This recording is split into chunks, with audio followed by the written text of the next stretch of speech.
In the green mountains of Vietnam, where morning mists dance over rice fields and ancient temples stand guard over sleeping villages, a baby was born who would change the world. The year was 1890, and Vietnam was not free. French soldiers marched through the streets. French officials sat in government buildings. The Vietnamese people worked the land but did not own it.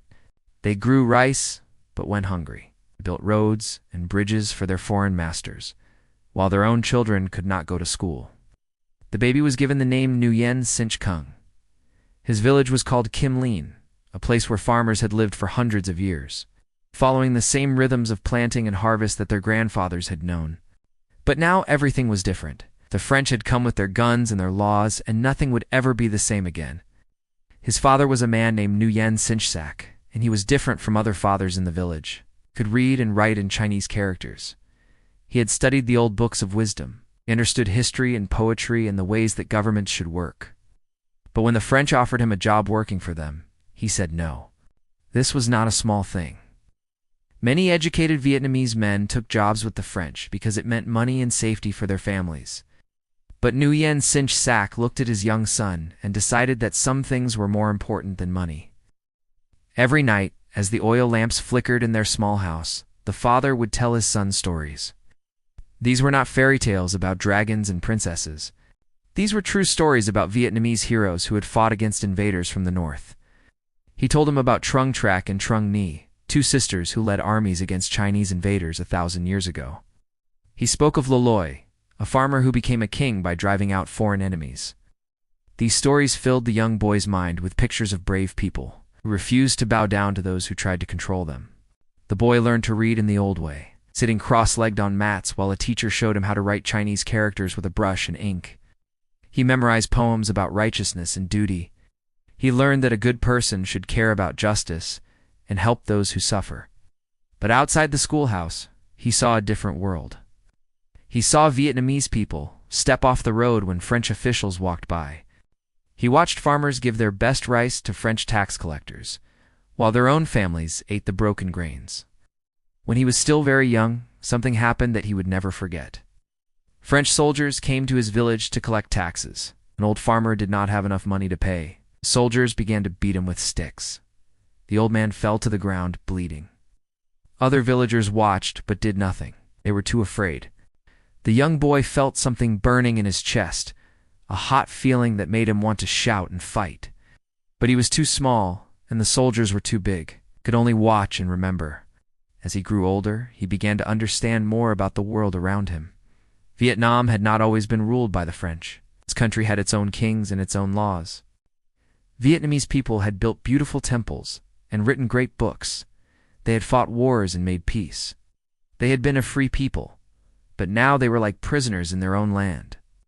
The boy was clever in school. His teacher said he asked too many questions. Why did the French make Vietnamese people pay taxes for roads they did not want? Why could Vietnamese children not learn Vietnamese history in school? Why did French children in Vietnam live in big houses, while Vietnamese children lived in small huts? The teachers told him to be quiet and study his lessons. But the questions kept growing in his mind like seeds in fertile soil. When he was 15 years old, something happened that changed everything. The French decided to move the imperial court from the old capital. This was like taking the heart out of Vietnam's body. It showed that the French did not respect Vietnamese traditions or Vietnamese feelings. The boy watched as people in his village cried. Some of the old men said this was the end of the true Vietnam. The boy felt that burning feeling in his chest again, but now it was stronger. He began to think about leaving his village. There were rumors that some Vietnamese people had gone to other countries and learned about the ways that free people lived. Maybe in other places he could find answers to his questions. Maybe he could learn how small countries could become free from big countries that tried to control them. His father understood what was happening in his son's mind. One evening, as they sat together watching the sun set over the rice fields, the older man spoke quietly. He told his son that each person must choose their own path in life. Some people choose to accept what they cannot change. Others choose to fight even when fighting seems impossible. Both choices have their own pain and their own rewards. The young man made his choice. He would not stay in his village and watch his people suffer under foreign rule. He would not take a job working for the French and pretend that everything was normal. He would go out into the world and find a way to help his country become free. He did not know how long it would take. He did not know what dangers he would face. He only knew that he could not live peacefully while his people lived as slaves. In 1911, when he was 21 years old, he walked from his village to the port city of Saigon. The journey took many days. He carried only a small bag with a few clothes and some rice cakes his mother had made. In Saigon, he found a French ship that needed workers in the kitchen. The captain did not care what the Vietnamese worker's name was or where he came from. He only wanted someone who would work hard for little money. As the ship pulled away from the Vietnamese coast, the young man stood on the deck and looked back at his homeland. The green mountains grew smaller and smaller until they disappeared. He did not know when he would see them again. He did not know that 30 years would pass before he returned. He only knew that somewhere in the wide world there must be a way for small countries to defeat big countries, for poor people to overcome rich people, for the weak to triumph over the strong. The ship carried him toward an uncertain future, but it also carried something else: the dreams and hopes of a young man who refused to accept that his people would always be slaves. In the ship's hot kitchen, as he washed dishes and chopped vegetables, he was already beginning the long journey that would make him one of the most important revolutionaries in history. The boy from the rice fields was becoming the man who would defeat empires.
The young Vietnamese man who left his homeland as Nguyen Sinh Kung stepped into a world bigger and stranger than anything he had imagined. The French merchant ship became his floating classroom, and the ocean his pathway to understanding. In the ship's kitchen, he washed dishes and prepared food for French passengers who never bothered to learn his name. They saw only another colonial worker, useful for cheap labor, but not worth noticing as a human being. But the young man was watching everything. He listened to conversations between French merchants, talking about their business in Africa and Asia. He heard ship officers discuss the ports they would visit and the goods they would buy and sell. Slowly, he began to understand something important. The French were not just ruling Vietnam. They had colonies all over the world. Millions of people in Africa, Asia, and the Pacific Islands were living under French control, just like the Vietnamese. The first port they reached was in North Africa. When the ship docked, he saw French soldiers guarding African workers who loaded and unloaded cargo. The Africans looked tired and hungry, just like Vietnamese farmers back home. They moved quickly when French officers shouted orders, just like Vietnamese people did. The young man realized that he was looking at brothers and sisters he had never known he had.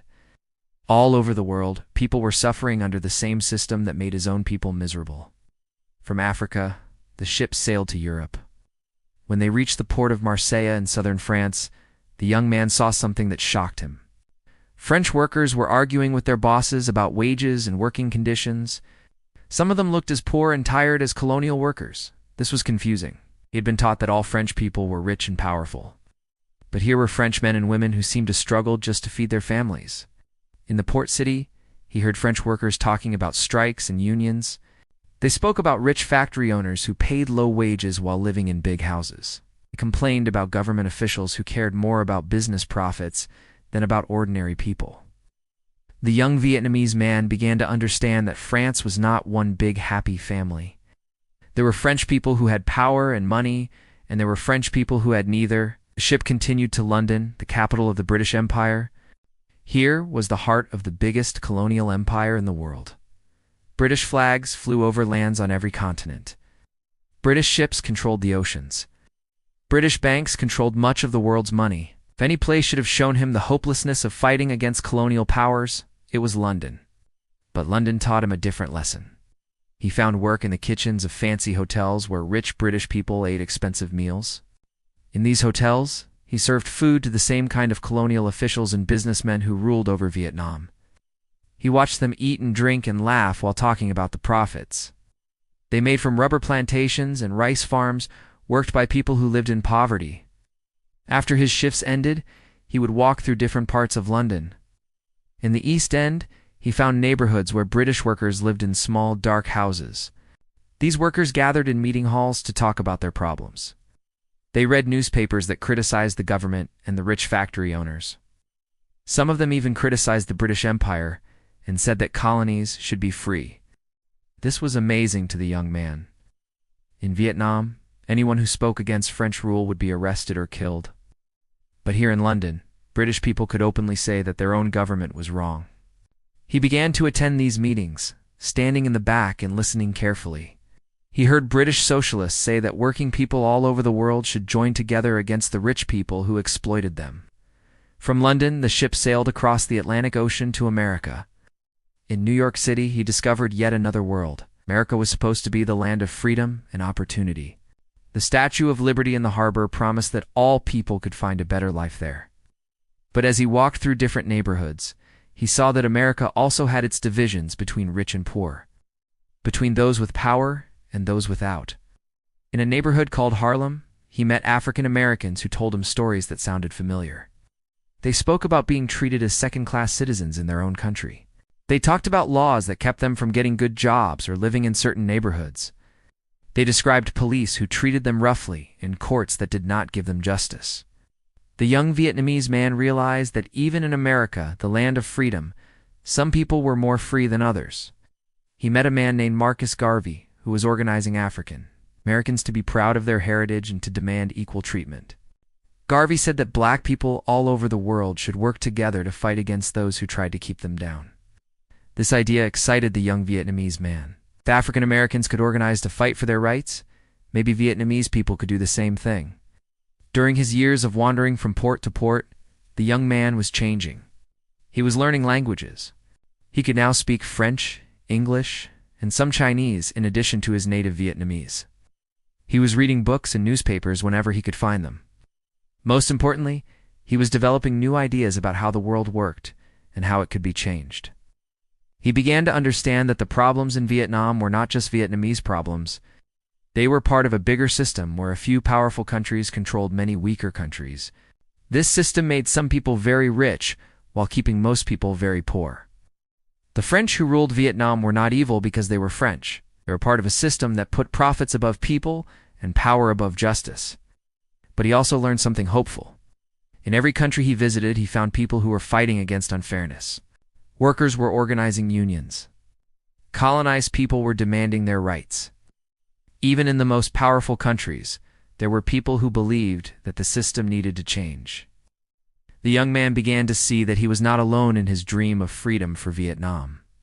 By 1917, after 6 years of traveling and learning, he was no longer the confused young man who had left his village. He had seen how the world really worked. He had learned that change was possible if people organized and worked together. He had discovered that the mighty empires that seemed so powerful had weaknesses and enemies even within their own borders. The wandering years were ending, but the real education was just beginning. The young man was ready to transform from a curious observer into an active revolutionary. The year 1917 changed everything for the young Vietnamese man and for the entire world. In Russia, something incredible happened that nobody thought was possible. The workers and farmers rose up against their emperor and took control of their country.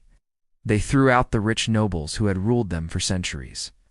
They said that from now on, the working people would run Russia themselves. The news spread around the world like wildfire, and everywhere that poor people heard about it, began to wonder if the same thing could happen in their own countries.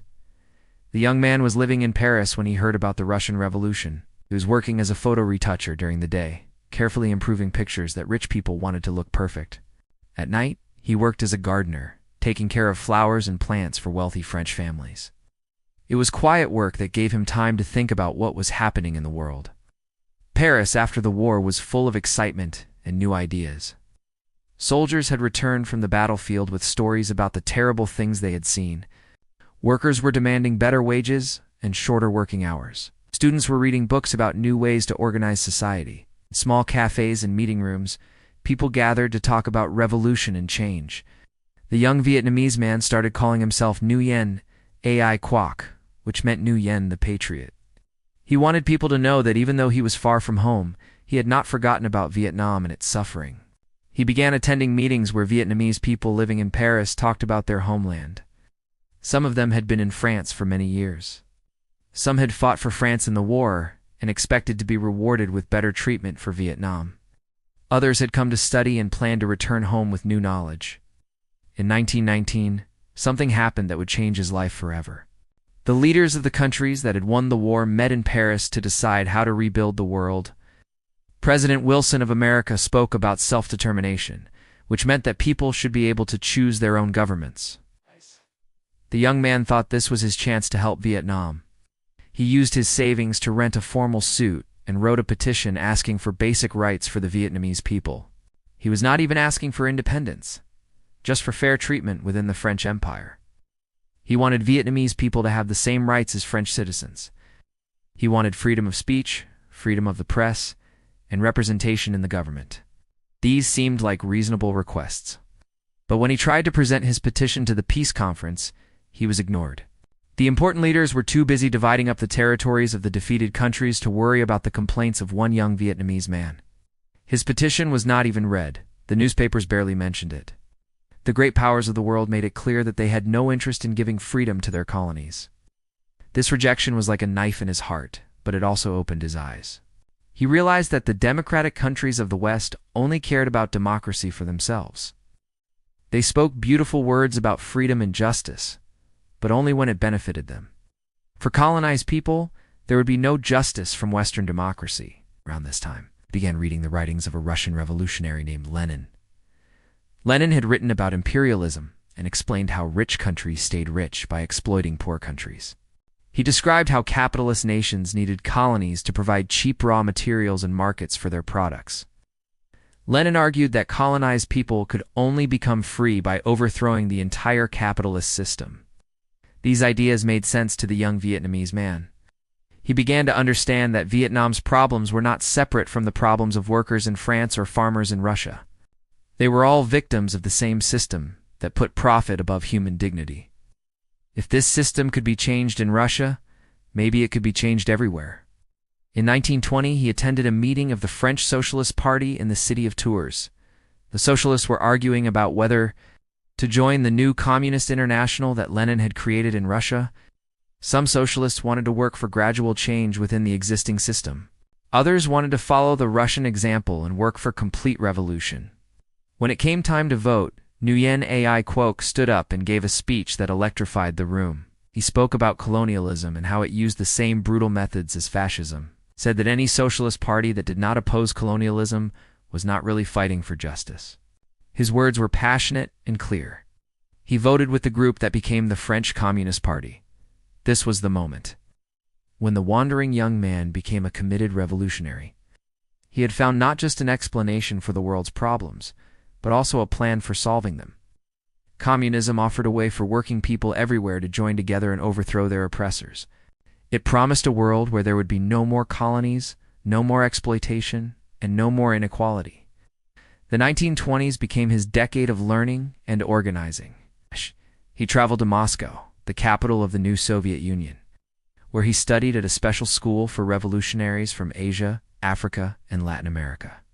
He learned about organizing secret parties, writing propaganda, and building mass movements.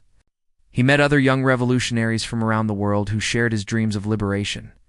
From Moscow, he went to Canton in China, where he began training Vietnamese young people in revolutionary methods. He taught them how to organize workers and farmers, how to spread revolutionary ideas, and how to build underground networks that could survive government repression. He was no longer just dreaming about Vietnamese independence. He was actively preparing for it. His greatest achievement during this period was bringing together the different Vietnamese revolutionary groups into one organization. Vietnamese communists had been divided in two. Several small groups that sometimes fought with each other instead of fighting their real enemies. In 1930, he succeeded in uniting them into the Indo-Chinese Communist Party. By 1930, the confused young man who had left Vietnam 19 years earlier had become something new. He was now a trained revolutionary leader with a clear plan for Vietnamese independence. He had learned the theory and practice of revolution. He had built an organization that could carry out his plans. Most importantly, he had developed unshakable faith that Vietnam could and would be free. The wandering years were over. The revolutionary years were about to begin. The 1930s were the most dangerous years of Ho Chi Minh's life. He became a ghost, a shadow that moved through the cities of Asia, while 3 different police forces hunted him. The French colonial police wanted to arrest him for organizing Vietnamese revolutionaries. The British police in Hong Kong searched for him because they feared communist activities in their colony. The Chinese police pursued him because he was working with groups they considered dangerous to their government. But Ho Chi Minh had learned the art of being invisible, changed his name like other people change clothes. Sometimes he was BAA, a Chinese journalist writing articles about Asian politics. Other times he was Songman Cho, a Korean businessman traveling for trade. He carried different passports with different photographs, spoke different languages depending on who was listening. He could disappear into a crowd in Shanghai and reappear weeks later in a small village near the Vietnamese border. His greatest skill was not just hiding from his enemies, but staying connected to his friends. Even while running from police, he was building a revolutionary network that stretched across Asia. He wrote letters in code that looked like business correspondence. He sent messages through Buddhist monks who traveled between temples. He used Chinese merchants who crossed borders without attracting attention. Slowly and carefully, he was weaving a web of revolutionaries who could communicate and coordinate their activities. In Vietnam, the seeds he had planted years earlier were beginning to grow. Young Vietnamese men and women read his writings, which were copied by hand and passed secretly from person to person. Factory workers in Saigon formed study groups to discuss his ideas. University students in Hanoi organized demonstrations against French rule. Rice farmers in the countryside began to dream that they might someday own the land they worked. The French authorities knew something was happening, but they could not understand what they were fighting. This was not like the old rebellions where a prince or general raised an army and fought battles. This was something new and frightening. Ideas were spreading like a disease, but you cannot arrest an idea. Loyalty to France was cracking, but you cannot repair loyalty with guns and prisons. In 1930, the Vietnamese people showed the world that the revolutionary spirit was alive. In the northern provinces of Yên An and Hà Tĩnh, farmers rose up and took control of their villages. They threw out the French-appointed officials and established their own local governments. They redistributed land from rich landlords to poor farmers. For several months, parts of Vietnam were actually free from French control. The French response was swift and brutal. They sent troops and airplanes to crush the uprising. Thousands of Vietnamese were killed or imprisoned. Villages were burned. The leaders were captured and executed. But even this terrible punishment could not kill the hope that had been born. Other Vietnamese saw that resistance was possible. They learned that French power was not as strong as it seemed. Ho Chi Minh watched these events from his hiding places in China and Hong Kong. Each success filled him with pride, and each defeat taught him important lessons. He realized that spontaneous uprisings were not enough. Revolution required careful planning, good organization, and patient preparation. The Vietnamese people were brave enough to fight, but they needed better leadership and coordination. During these underground years, he was also learning how to balance different forces in the complex politics of Asia. The Chinese government was fighting against Japanese invasion, but they were also suspicious of communists. The Soviet Union wanted to support communist movements, but they were focused on their own problems in Europe. Ho Chi Minh had to navigate between these great powers while keeping his focus on Vietnamese independence. His most dangerous moment came in 1931, when British police in Hong Kong finally caught him. They arrested him and planned to send him back to Vietnam, where the French would certainly execute him. For months, he sat in a prison cell, not knowing if each day would be his last. But his supporters organized an international campaign to save him. Lawyers argued that sending him to Vietnam would be murder. Newspapers wrote about his case. Even some British officials began to worry that executing him would create a martyr. The British finally decided to release him rather than face the international embarrassment of handing him over to certain death. Ho Chi Minh had learned something important about the power of publicity and international pressure. Western governments cared about their reputation in the world. This weakness could sometimes be exploited by clever revolutionaries. After his release, he became even more careful about security, but he also became more sophisticated about politics. He began to understand that Vietnamese independence would require not just military victory, but also diplomatic skill. He studied how other small countries had gained their freedom. He learned about the importance of international support and public opinion. Throughout the 1930s, he continued to adapt his revolutionary strategy to Vietnamese conditions. He realized that Vietnam was different from Russia or China. Most Vietnamese were rice farmers, not factory workers. They followed Buddhist and Confucian traditions, not European philosophies. Vietnamese revolution would need to speak to Vietnamese hearts and minds, not just repeat foreign slogans. He began to blend communist ideas with Vietnamese nationalism. Land reform would appeal to poor farmers who wanted to own their own rice fields. Anti-imperialism would unite all Vietnamese who resented foreign rule. The promise of education and modernization would attract young people who wanted Vietnam to become a modern country. By combining these different appeals, he could build a movement that included workers, farmers, intellectuals, and even some business people. His organizational genius showed in the way he structured the underground party. Instead of one big organization that could be destroyed by a single police raid, he created many small cells that operated independently. If one group was discovered, the others could continue working. Each cell knew only what it needed to know to do its job. This way, even if members were captured and tortured, they could not betray the entire movement. By 1940, Ho Chi Minh had accomplished something remarkable. Despite 10 years of constant danger and persecution, he had built a revolutionary organization that was both secret enough to survive and popular enough to matter. The French colonial government knew they were facing a serious threat, but they still did not understand how serious. They were looking for a traditional rebellion with armies and battles. They did not recognize the patient, methodical revolution that was growing like bamboo in the Vietnamese countryside, sending down deep roots and preparing to grow toward the sky when the right moment came. The underground years were ending, but the real test was about to begin. When Japanese soldiers marched into Vietnam in 1940, Ho Chi Minh saw something that others missed. While most people saw only another foreign invasion, the old revolutionary recognized the greatest opportunity of his lifetime. For 30 years, he had been waiting for the moment when the French Empire would show weakness. Now that moment had arrived, and he was ready to seize it. The Japanese invasion created a strange situation in Vietnam. The French colonial officials were still there, but now they took orders from Tokyo instead of Paris. Vietnamese people found themselves ruled by two foreign powers at the same time. The French collected taxes and enforced laws, while the Japanese controlled the military and made the important decisions. This confusion gave Ho Chi Minh exactly what he needed, a chance to build his movement while his enemies were distracted by fighting each other. In 1941, after 30 years of exile, Ho Chi Minh secretly crossed the border back into Vietnam.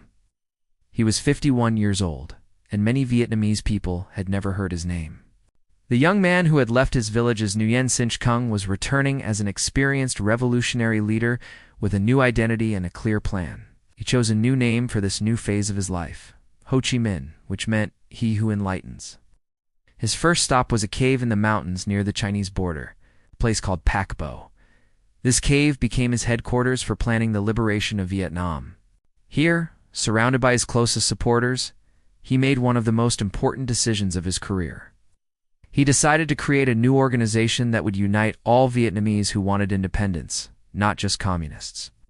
He called this new group the Viet Minh, which was short for Vietnam Independence League. This was brilliant political strategy. Instead of talking about communism and class struggle, which many Vietnamese did not understand, he focused on the one thing that all Vietnamese could agree on. They wanted their country to be free from foreign rule. Buddhists and Catholics, rich and poor, workers and farmers could all join the Viet Minh, because they all wanted independence. But Ho Chi Minh was playing an even more complex game than his followers realized. While he was building a nationalist movement, he was also preparing for the international politics that would come after the war. He understood that Vietnam's independence would depend not just on defeating the French and Japanese, but also on winning support from the powerful countries that would shape the post-war world. This led him to make one of the most surprising decisions of his career. He began working with the Americans. When American pilots were shot down over Vietnam, the Viet Minh rescued them and helped them return to their bases. When American intelligence officers needed information about Japanese troop movements, Ho Chi Minh provided it. He even accepted American weapons and training for his guerrilla fighters.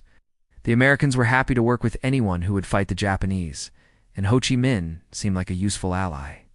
The American officers who met him were impressed by his intelligence and his knowledge of American history and politics. He could quote from the Declaration of Independence and talk about George Washington's struggles against the British Empire. Some Americans began to think that Ho Chi Minh might be the kind of leader who could help Vietnam become a friendly democratic nation after the war. But Ho Chi Minh was also talking to the Chinese, who controlled the border areas where his movement was based. He convinced them that his Viet Minh was more nationalist than communist, more interested in fighting Japanese and French imperialism than in spreading revolution. At the same time, he stayed in touch with other communist parties and with the Soviet Union, assuring them that he remained committed to socialist principles. This diplomatic juggling act required incredible skill and patience. Ho Chi Minh had to remember which story he had told to which ally. He had to make promises that seemed sincere without making commitments that would trap him later. Most importantly, he had to keep his real goals hidden, while building the strength he would need to achieve them. Meanwhile, the Viet Minh was growing rapidly throughout Vietnam. The organization spread through the countryside like water flowing downhill, following natural channels of family and village relationships. Vietnamese farmers joined because they were tired of giving their rice to foreign rulers. Workers joined because they wanted better wages and working conditions. Students joined because they wanted to study Vietnamese history and literature instead of French propaganda. The Japanese made Ho Chi Minh's job easier by treating the Vietnamese people even more harshly than the French had. They forced farmers to grow cotton and jute instead of rice, which led to terrible famines. They drafted young Vietnamese men to work in factories and mines under brutal conditions. They imposed strict censorship and executed anyone suspected of resistance activities. The more the Japanese oppressed the Vietnamese people, the more popular the Viet Minh became. By 1945, Ho Chi Minh had built something unprecedented in Vietnamese history, a truly national organization with support in every region of the country. The Viet Minh had local committees in thousands of villages. It published newspapers that reached educated people in the cities. It organized labor unions among workers and peasant associations among farmers. Most importantly, it had armed forces that could fight guerrilla war against foreign occupiers. When Japan suddenly surrendered in August 1945, Ho Chi Minh was ready to move faster than anyone expected.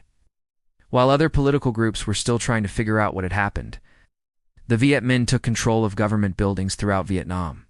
In village after village, Viet Minh organizers simply announced that they were now in charge, and most people accepted this as natural and inevitable. On September 2, 1945, Ho Chi Minh stood before a crowd of 400,000 people in Hanoi and declared Vietnamese independence.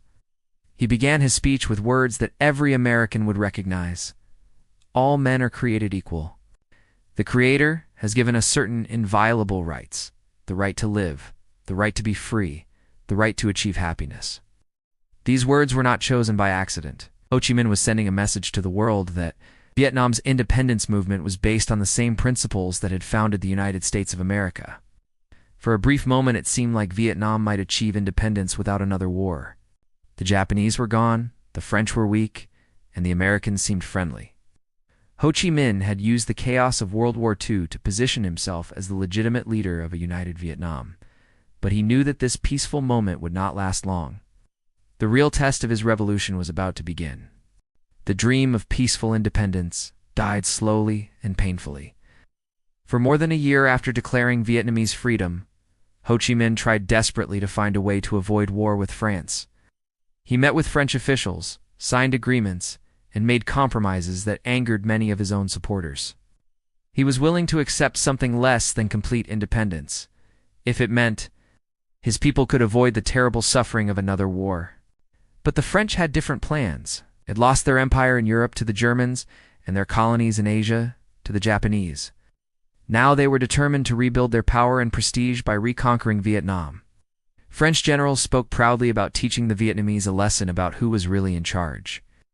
French politicians promised their voters that France would never allow a communist to rule a French colony. The final break came in December 1946. French ships began bombing the port city of Haiphong, killing thousands of Vietnamese civilians. French troops moved to take control of Hanoi and other major cities. Ho Chi Minh realized that all his diplomatic efforts had failed. The French were going to retake Vietnam by force, and the only choice left was to fight or surrender. Ho Chi Minh chose to fight, but he knew how impossible the situation looked. France was one of the most powerful countries in the world, with modern weapons, professional soldiers, and support from their American and British allies. The Vietnamese had some captured Japanese weapons, a few thousand trained soldiers, and the uncertain support of communists, China, and the Soviet Union. Any reasonable person would have said that Vietnam had no chance of winning. But Ho Chi Minh understood something about war that the French generals did not. Military power alone cannot defeat a people who refuse to be defeated. The French could win every battle and still lose the war if the Vietnamese people were willing to keep fighting, no matter what the cost. His job was not to defeat the French army in open combat, but to make the war so expensive and painful that France would eventually decide that ruling Vietnam was not worth the price. This strategy required a special kind of warfare that Ho Chi Minh and his military commander Vo Nguyen Giap called People's War. Instead of trying to hold territory or protect cities, the Vietnamese would fight like water flowing around rocks. When the French attacked in force, the Vietnamese would disappear into the mountains and jungles. When the French relaxed their guard, Vietnamese guerrillas would strike quickly and then vanish again. The key to this strategy was winning the support of ordinary Vietnamese people, especially the farmers who made up most of the population. Ho Chi Minh promised these farmers something the French would never give them: their own land. The Viet Minh began redistributing rice fields from wealthy landlords to poor peasants. For the first time in their lives, Vietnamese farmers could own the soil they worked and keep the rice they grew. This land reform created millions of supporters for Ho Chi Minh's cause. Vietnamese farmers were willing to hide Viet Minh soldiers, share their food with guerrilla fighters, and provide information about French troop movements. They understood that if the French won, they would lose their land and go back to being tenant farmers working for foreign masters. The war was incredibly difficult for Ho Chi Minh personally. He had to move constantly to avoid French attempts to capture or kill him. He lived in jungle camps and mountain caves, often sleeping on the ground and eating the same simple food as his soldiers. At age 56, when most men would be thinking about retirement, he was hiking through dangerous terrain and planning military operations. But the hardest part was watching his people suffer. The French used brutal tactics to try to break Vietnamese resistance. They created concentration camps where they imprisoned anyone suspected of supporting the Viet Minh. They bombed villages that provided food to guerrilla fighters. They used torture to force captured Viet Minh members to reveal information about their organizations. Despite all this suffering, the Vietnamese resistance grew stronger rather than weaker. Young men and women joined the Viet Minh faster than the French could kill or capture them. Every French atrocity created new enemies of French rule. Every village that was bombed became a source of recruits for Ho Chi Minh's army. The international situation also began to change in ways that helped the Vietnamese cause. In 1949, the Chinese Communist Party won its civil war and established the People's Republic of China. This gave Ho Chi Minh a powerful ally right across Vietnam's northern border. Chinese weapons, advisors, and training camps became available to the Viet Minh. For the first time, the Vietnamese had access to modern military equipment and professional military advice. The French responded by asking for help from the United States. American politicians were becoming worried about the spread of communism in Asia, especially after the Chinese Revolution. They began providing money, weapons, and military advisors to help France fight Ho Chi Minh. The war in Vietnam was becoming part of the larger Cold War between communist and capitalist countries. But American aid could not solve France's fundamental problem. The French were trying to force an unwilling people to accept foreign rule, while Ho Chi Minh was fighting for something that every Vietnamese could understand: the right to govern themselves in their own country. No amount of military equipment could change the fact that most Vietnamese supported independence and were willing to sacrifice to achieve it. The war reached its climax in 1954 at a place called Dien Bien Phu. The French built a huge fortress in a valley near the border with Laos. Believing that the Vietnamese could never bring enough heavy weapons to threaten such a strong position, they were wrong. General Giap managed to drag artillery pieces through the mountains and surround the French base. The siege lasted for months. French soldiers trapped in the valley called desperately for help, but no help came. American officials considered using nuclear weapons to save the French garrison, but decided the risk was too great. On May 7, 1954, the French commander at Dien Bien Phu surrendered his entire force. The victory at Dien Bien Phu proved that Ho Chi Minh had been right about People's War. A colonized nation could defeat a European empire if the people were united and willing to fight for their freedom. The impossible had become possible. After 8 years of terrible war, Vietnam had won its independence. But the victory was not complete. International negotiations divided Vietnam into two parts, with Ho Chi Minh controlling the north and a pro-Western government controlling the south. The dream of a united independent Vietnam would have to wait for another war. Ho Chi Minh stood at the window of his simple office in Hanoi and looked out at the Red River flowing toward the sea. He had achieved something that seemed impossible just 10 years earlier. The French had been defeated and forced to leave Vietnam. Vietnamese people were governing themselves for the first time in nearly a century. But as he watched the muddy water flow south, toward the temporary border that cut his country in half, Ho Chi Minh felt the weight of unfinished business. The Geneva Conference had given him control of North Vietnam, but it had also created South Vietnam as a separate country supported by the United States. The international agreement promised that elections would be held in 1956 to reunify the country under one government. Ho Chi Minh was confident. He would win those elections because most Vietnamese people supported independence and reunification. But as months passed, it became clear that the Americans and their South Vietnamese allies would never allow elections they were certain to lose. At age 64, Ho Chi Minh faced a challenge that was in some ways harder than fighting the French. Defeating a colonial empire required military victory and international support. Building a socialist country required something much more difficult: transforming the daily lives of millions of people while preparing for another war that everyone knew was coming. The North Vietnam that Ho Chi Minh inherited was devastated by 8 years of warfare. Bridges and roads had been bombed. Factories had been destroyed. Schools and hospitals were in ruins. Most people could not read or write. Disease and hunger were common problems. The new government had to rebuild everything, while also creating the political and economic systems that would make Vietnam truly independent. Ho Chi Minh approached these enormous challenges with the same patient determination that had sustained him. Through 40 years of revolutionary struggle, he understood that real independence meant more than just getting rid of foreign rulers.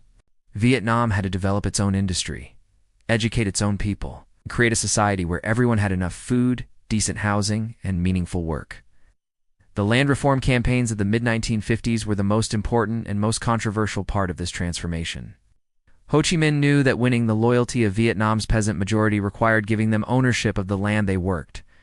Throughout North Vietnam, Communist Party organizers held village meetings where poor farmers were encouraged to denounce wealthy landlords who had exploited them for generations. These meetings often became violent.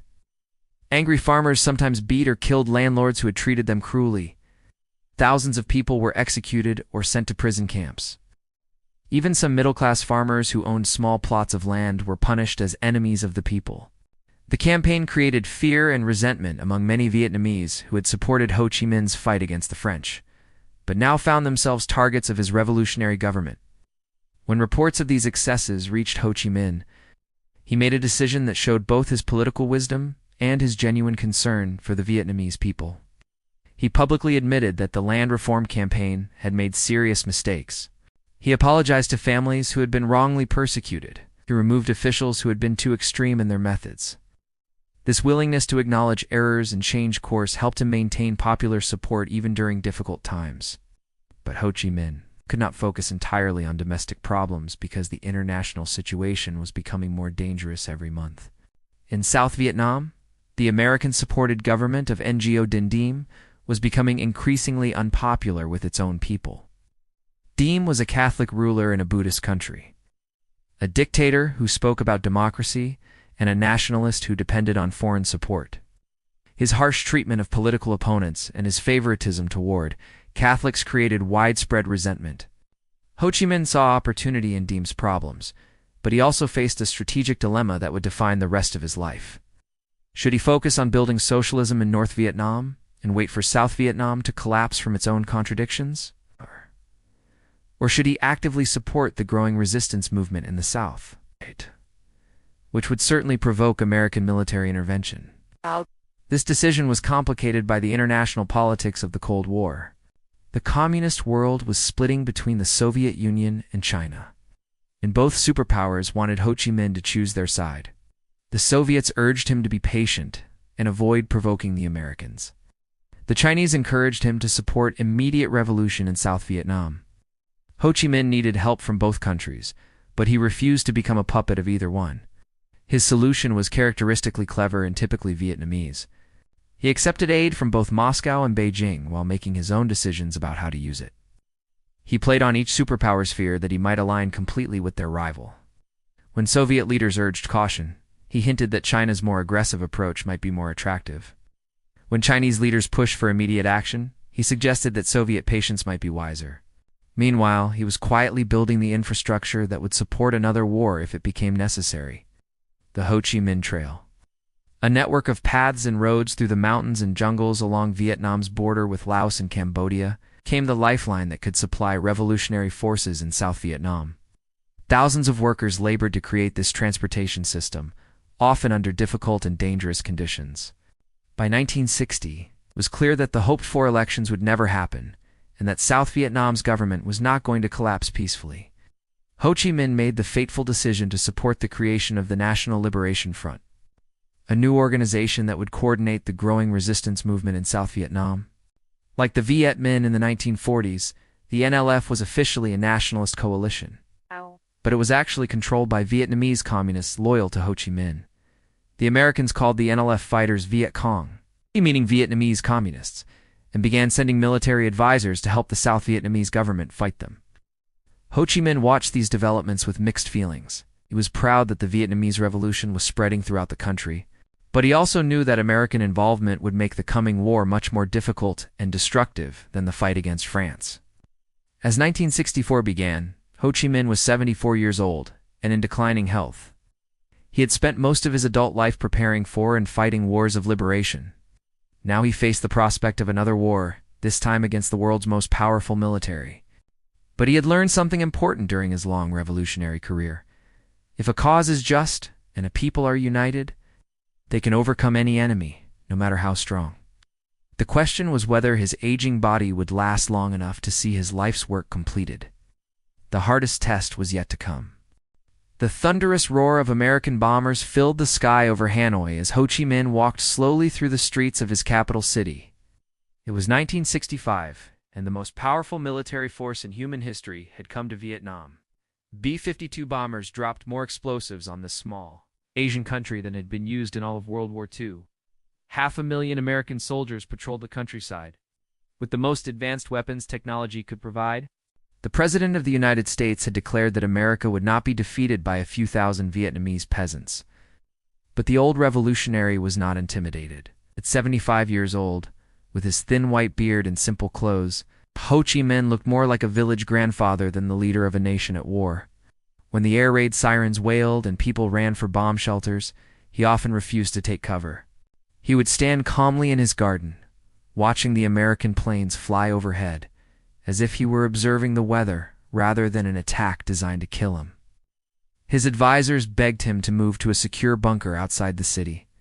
Enemy pilots were specifically hunting for him, hoping that killing Ho Chi Minh would end Vietnamese resistance, just as killing a king might end a medieval war. But Ho Chi Minh understood something his enemies did not. This was not a war between kings and armies. This was a war between two completely different ideas about how the world should work. The Americans believed that superior firepower could force any enemy to surrender. They had the best planes, the most accurate bombs, the strongest tanks, and the most sophisticated communication systems. Their strategy was simple: kill enough Vietnamese and destroy enough property, and eventually the Vietnamese would decide that continued resistance was hopeless. Ho Chi Minh believed something different. He believed that a people fighting for their independence in their own country would always defeat foreigners fighting for unclear goals in a strange land. The Americans might win every battle, but they would lose the war because time was on Vietnam's side. Americans would eventually get tired of fighting and dying for something they did not really understand, while Vietnamese would keep fighting as long as necessary to free their homeland. This difference in understanding meant that Ho Chi Minh and the American leaders were fighting completely different wars. The Americans measured success by counting dead Vietnamese soldiers and destroyed buildings. Ho Chi Minh measured success by the willingness of his people to continue resisting no matter what the cost. The Americans wanted quick victory through overwhelming force. Ho Chi Minh was prepared for a long struggle that might last for decades. The bombing of North Vietnam was the heaviest in military history. American planes attacked factories, bridges, roads, railways, and power plants. They dropped special bombs designed to destroy specific targets like steel mills or oil refineries. They scattered millions of small bombs across the countryside to make farming dangerous and difficult. They even bombed schools and hospitals, claiming these buildings were being used for military purposes. But the bombing campaign failed to break Vietnamese morale. Instead of weakening support for Ho Chi Minh's government, the attacks made North Vietnamese people more determined to resist. When bombs destroyed a bridge, thousands of volunteers worked through the night to build a temporary replacement. When factories were damaged, workers moved their machines into caves and continued production underground. When roads were cratered, peasants filled the holes by hand and kept the supply lines moving. Ho Chi Minh had learned an important lesson from his study of revolutionary warfare. Modern technology could destroy buildings and kill people, but it could not destroy ideas or eliminate the human will to be free. Every bomb that fell on North Vietnam proved to the Vietnamese people that Americans were the aggressors, and that resistance was justified. Every civilian killed by American planes became a martyr whose death inspired others to join the fight. The war in South Vietnam was even more important than the bombing of the North. Here, Vietnamese guerrilla fighters supported by Ho Chi Minh's government were fighting both American soldiers and the South Vietnamese army. The guerrillas used the same tactics that had defeated the French. They avoided large battles, struck quickly at weak targets, and disappeared into the population before the enemy could respond. American commanders were frustrated by an enemy they could not see or understand. Vietnamese fighters looked like ordinary farmers during the day and became soldiers at night. They hid their weapons in rice fields and received food and information from villagers who seemed friendly to American troops. When Americans tried to control territory, they found themselves fighting an entire population rather than just an army. The most important moment of this period came in early 1968 with an event called the Tet Offensive. Ho Chi Minh and his military leaders decided to launch coordinated attacks on cities throughout South Vietnam during Tet, the Vietnamese New Year celebration. For months, they secretly moved thousands of fighters into position while American intelligence detected nothing unusual. On the night of January 30th, 1968, Vietnamese forces attacked more than 100 cities and towns simultaneously. They captured government buildings, attacked American bases, and even fought their way into the American embassy in Saigon. The attacks showed that after 3 years of heavy fighting, Vietnamese resistance was stronger than ever. The Tet Offensive did not achieve its immediate military goals. Vietnamese forces were driven out of most cities within a few days, and thousands of fighters were killed or captured. But it achieved something more important. It proved to the American people that their government's claims of progress in Vietnam were false. If the Vietnamese could attack everywhere at once after years of bombing and fighting, then victory was not near and might never come.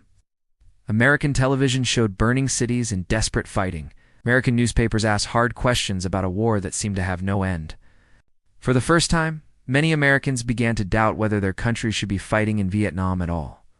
Public opinion, which Ho Chi Minh had always understood to be crucial in modern warfare, began to turn against the war.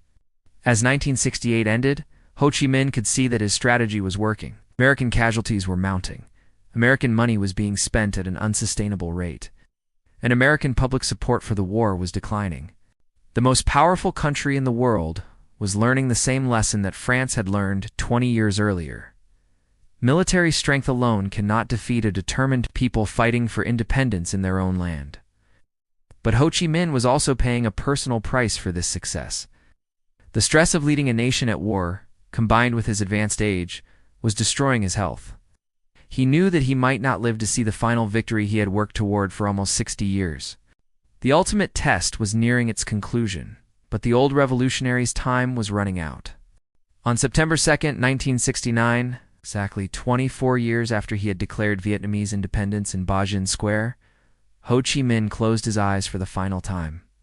The man who had spent his entire adult life fighting for Vietnamese freedom died in his simple bedroom in Hanoi, surrounded by a few close friends and the sounds of a city still under attack by American bombers. His last words were about the future of his country and his hope that North and South Vietnam would soon be reunited under one government. The timing of his death seemed almost symbolic. September 2nd was Vietnam's Independence Day, the anniversary of the moment when Ho Chi Minh had first proclaimed that his country would be free from foreign rule. Now, as the American war raged at its most intense level, the founding father of modern Vietnam was leaving the world without seeing his greatest dream fulfilled. But he died believing that Vietnamese victory was certain, even if he would not live to celebrate it. American officials hoped that Ho Chi Minh's death might weaken North Vietnamese determination to continue fighting. Some politicians in Washington thought that losing their legendary leader would cause the Vietnamese to seek peace negotiations on American terms. They were completely wrong. If anything, Ho Chi Minh's death made the Vietnamese people more determined than ever to win the war and fulfill his vision of a unified, independent nation. His funeral became one of the largest demonstrations of national unity in Vietnamese history. Millions of people lined the streets of Hanoi to watch his body pass by on its way to the temporary resting place, where it would lie while a permanent mausoleum was built. Workers, farmers, soldiers, students, and government officials wept openly as they said goodbye to the man they called Uncle Ho. Even people who had disagreed with some of his policies recognized that he had devoted his entire life to serving Vietnam and its people. Ho Chi Minh had left behind a political testament that was read to the nation after his death. In this final message, he urged the Vietnamese people to continue fighting until complete victory was achieved. He called for unity between all Vietnamese, regardless of their political beliefs. He asked his followers to remain true to communist principles while adapting them to Vietnamese conditions. Most importantly, he expressed absolute confidence that Vietnam would be free and reunified, no matter how long the struggle might take. The war continued for 6 more years after Ho Chi Minh's death, but it unfolded exactly as he had predicted. American public opinion turned increasingly against the conflict as casualties mounted and progress remained elusive. American soldiers began to return home as the government tried to shift responsibility for fighting to South Vietnamese forces. By 1973, the last American combat troops had left Vietnam, though American money and weapons continued to support the South Vietnamese government. The final vindication of Ho Chi Minh's strategy came on April 30, 1975. When North Vietnamese tanks rolled through the gates of the presidential palace in Saigon, the city was renamed Ho Chi Minh City in honor of the man who had made this victory possible. After more than a century of foreign rule and 30 years of almost continuous warfare, Vietnam was finally unified and independent under a government that Vietnamese people had chosen for themselves. The fall of Saigon was more than just a military victory. It proved that Ho Chi Minh had been right about the fundamental questions that had shaped his entire life. A small country could defeat a great power if its people were willing to sacrifice for their independence. Revolutionary warfare could triumph over advanced technology if it was based on genuine popular support. Colonial empires could be destroyed if colonized peoples organized themselves effectively and fought with patience and determination. In the decades since reunification, Ho Chi Minh's legacy has continued to evolve and grow. Within Vietnam, he remains the most revered figure in modern history, His image appears on every banknote and in every classroom. Children learn about his life and teachings from an early age. The Communist Party that he founded still governs the country, though it has adapted his ideas to new circumstances and challenges. The Vietnam that Ho Chi Minh dreamed of building has achieved remarkable success in many areas. The country has eliminated the famines and widespread illiteracy that plagued it during the colonial period. Vietnamese people now have access to education, healthcare, and economic opportunities that were unimaginable when Ho Chi Minh was young. Vietnam has become one of the fastest-growing economies in Asia and plays an important role in international affairs. But Ho Chi Minh's influence extends far beyond Vietnam's borders. His writings on revolutionary warfare and anti-colonial struggle have been studied by liberation movements throughout the developing world. Leaders in Africa, Latin America, and Asia have adapted his strategies to their own fights for independence and social justice. His example proved that even the smallest and poorest countries could resist domination by the world's most powerful nations. Perhaps most importantly, Ho Chi Minh changed the way the world thinks about the relationship between powerful and weak nations. Before his victories over France and the United States, most people assumed that military superiority automatically meant political victory. Ho Chi Minh proved that superior weapons and larger armies could not defeat a people fighting for their freedom in their own country. This lesson has influenced conflicts and political movements around the world ever since. Today, more than 50 years after his death, Ho Chi Minh remains a controversial figure. Some people see him as a heroic freedom fighter who liberated his country from foreign oppression. Others view him as a communist dictator who imposed a harsh system on the Vietnamese people. But even his critics acknowledge that he was one of the most successful revolutionary leaders in modern history, and that his achievements changed the course of world history. The young man who left his village in 1911 as a ship-esque cook returned 30 years later as the leader of a revolution that would shape not just Vietnam, but the entire relationship between the developed and developing worlds. He proved that determination and organization could overcome any obstacle that small nations could maintain, their independence in a world dominated by superpowers, and that ordinary people could achieve extraordinary things if they were willing to sacrifice for a cause greater than themselves. Ho Chi Minh's greatest legacy may be the simple but powerful idea that every people has the right to govern themselves, and that this right is worth any sacrifice necessary to achieve and defend it. In a world that still struggles with inequality, injustice, and the abuse of power by the strong against the weak, his example continues to inspire those who believe that a better world is possible. If people are willing to work and fight for it,